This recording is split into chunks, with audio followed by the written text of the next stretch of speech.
equals does your device need fixing? We offer a free diagnosis. We pick up and deliver right to your door, no calls or travel needed. We send you a quote before repairing, and only go ahead if you approve it. Easy, transparent, and professional. Link in description. To start, gather your tools, a screwdriver and a clean cloth. First, ensure your Dyson V10 is unplugged. Remove the dustbin and set it aside. Next, locate the screws on the back of the handle. Carefully unscrew them and keep them safe. Once the screws are out, gently pull the handle apart. This is where you'll find the trigger mechanism. Inspect it for any damage or debris. A clean internal area ensures optimal performance. If you notice any dirt, use the cloth to wipe it down. Now, take your new trigger and align it with the mechanism. Press it into place until you hear a click.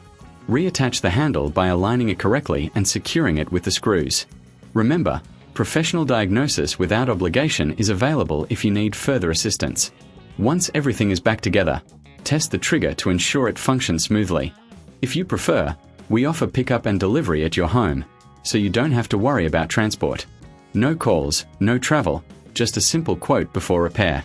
Enjoy your revitalized Dyson V10. Does your device need fixing? We offer a free diagnosis.